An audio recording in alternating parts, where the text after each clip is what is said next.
Hello， 大家好，欢迎收看本期小白测评，我是王炯。最近这段时间真的是痛并快乐，知道吧？这个在家呢没有专业装备，干起活来什么都憋屈，但是心机非常多，总体上还是比较幸福的。今天这期呢，我为大家带来的是三星 Galaxy S20 Ultra 这台机器的详细体验，把硬件全部都怼到了天花板吧。这个安卓最强机，甚至说在这个时间点上说它是地表最强机，应该也没有什么太大的问题。不特完整体验，小白测评 S20 Ultra 这期咱们好好聊一聊。记得3连本视频点赞收藏投币，特别感谢。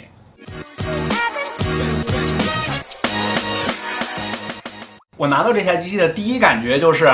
这个麻将比我想象中的还要再大一圈。确实，整个这个矩阵模组呢是非常突兀的，但是除了这一点之外，这台机器基本上都戳中了我的点吧。尤其是这个遐想灰这个颜色，这和我梦想的那个水泥灰色的跑车颜色基本上差不多，非常漂亮。正面点亮屏幕呢非常有冲击力。之前听到参数的时候是6.9寸，我觉得这手机也挺大的了吧？这个7寸都是之前平板的尺寸，这都到6.9了。但是实际拿上手，是我变大了，还是这个手机变小了？我感觉拿在手里边还挺合适的，并没什么问题。这个原因就得益于这个4边的这个边框真的是太窄了。之前咱们说机圈拿在手里边最像玻璃的手机 Note 10 Plus。这台机器的四周呢也都做了很多圆弧的这个处理，因为它机身也是太大了，所以要照顾一下手感。第一个重点来了，正面这块屏幕，先说一下参数：120赫兹刷新率，240赫兹的采样率，511的 PPI，2K Dynamic AMOLED 的屏幕 ，A+ 的评级，应该评级只到 A+ 吧？这个绝对是堆料到家了。整个用起来的体验真的是非常的酸爽，非常的丝滑，反正就是再也回不去了。之前呢说这个60到90，有些人还说感知不强呢，对吧？但是你60到120，这个就感知非常强了。反正我切到120赫兹之后，我再也没有切回去过。但是这块屏幕目前呢也有一个小遗憾，就是三星呢可能是策略比较保守，它并没有给你设置中间的参数，比如说2K 90赫兹，这个参数，这个在2K 上呢你也不能调到120赫兹，这个不够极致是吧？120赫兹的刷新率只能在 1080P 的屏幕下使用。不过好在这个是可以通过后期的固件更新来把它完善掉的。就看三星做不做这一步了啊！这块屏幕呢还释放出来一个信号，那就是三星也不怎么玩曲面屏了。这块屏幕这个曲面屏就是非常小啊！如果你不说它是曲面屏，你就感觉是 2.5D 这个弧度有点大。反正造曲面屏的都不玩曲面屏了。我看2020年哪家还用所谓的这个瀑布屏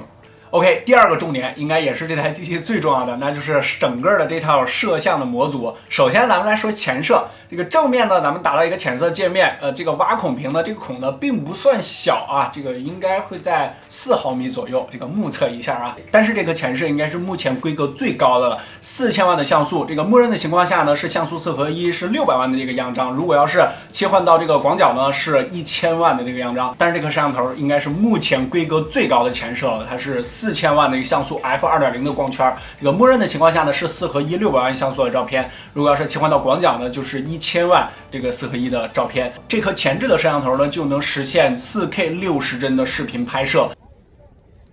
Hello， 大家好，我是王炯，我现在正在测试三星 S20 Ultra 和 iPhone 11 Pro Max 的前摄录像，现在都是 1080P 的30帧。我现在转动一圈。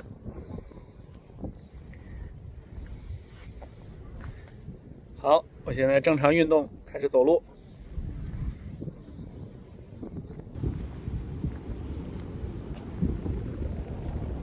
现在我是左右手各持了一个手机，所以说它们都是一样的。苹果这边的视角感觉确实更大一些，但是颜色上我感觉三星这个要更好看一些。大家觉得怎么样？OK， 我相信大家最关心的就是这一整套的后摄模组了。那个三星呢也是印上了这个 Space Zoom， 然后 100x 这个标志，可以实现100倍的数码变焦。这个模组最强的地方有2个点，第一个就是加入了一个4800万像素的潜望式镜头，4800万就是一些今年旗舰机的主摄像素了啊，它还是一个潜望式的长焦镜头。我们来试一下 S20 Ultra 的100倍变焦，现在是默认焦段。然后 0.5 开始，我是在书房这个窗口，然后2倍，这是一个公交车站，然后4倍，它可以实现4倍的光学变焦，10倍的时候其实照片还是很清楚的，拍一张，然后咱们继续往前推。好，这个时候屏幕上已经出现了一个位置预览框，也就是知道你在整个取景器的位置，这样防止你拍小姐姐的时候找不到小姐姐。65倍，这个路叫什么？医院道新燕路，从来没注意过这个路名，还是能够看到啊。100倍的时候呢，如果你要是稳定性好一点呢，其实还能够拍一张照片出来啊，但是已经不太可用了啊。可以看到变到1倍的这个动画效果还是有的。咱们从0.5到100试一下。然后再从0.5回来，可以看出来是做过优化的，但是呢，在后面还是会有一些卡顿。另外还有就是稍微进化了一些的1亿像素，这个和小米那上呢还是有一些不一样的。这个小米十那个是像素4合1，2700万默认的这个像素照片，三星的这颗呢是默认像素9合1，然后1200万像素的照片支出。而且在这个型号上呢有一点点不一样，是 HMX， 然后三星的这个是 HM1。当然也特别说明小米10 Pro 跟 S20 Ultra 相比，它们的价格差了1倍啊，只不过目前用1亿像素镜头的就这2台手机了。Ultra 这套模组呢，可以实现8K 30帧规格的拍摄，但是呢，在8K 情况下呢，它不支持超级防抖。不过，如果你给女朋友拍照片怕手残的话呢，你可以直接拍摄一小段8K 的视频，后边再去截取3300万像素的照片，这个防止你手残了。Hello， 大家好，我是王炯，我现在正在测试 S20 Ultra 和 iPhone 11 Pro Max 的后摄录像，现在格式都是 1080p 30帧，然后外面呢是有一个清扫车路过，所以说会有一些底噪，大家可以也听一下这个风噪的声音。今天也是有一点点微风。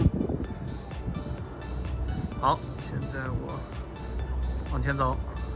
现在我是左手右手各持一台手机，所以说它们的震动应该都是差不多的。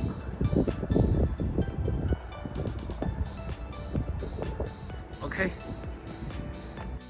默认直出的实拍样张上，我们与 iPhone 11 Pro Max、小米10 Pro 和 Note 10 Plus 做了一些对比，大家可以看一下这些样张。还是老规矩，在我们的小白测评微信公众号后台回复 S20U 这几个关键字，本期视频的所有实拍样张和实测数据你都可以随时随地免费查看。跑分方面呢，还是三星的老样子啊，并不抢眼。这个12加 256G 的版本的Antutu 只有55万分 ，Geekbench 和3D Mark 的跑分呢也并不抢眼，这是三星的一贯作风了，大家可以查看一下。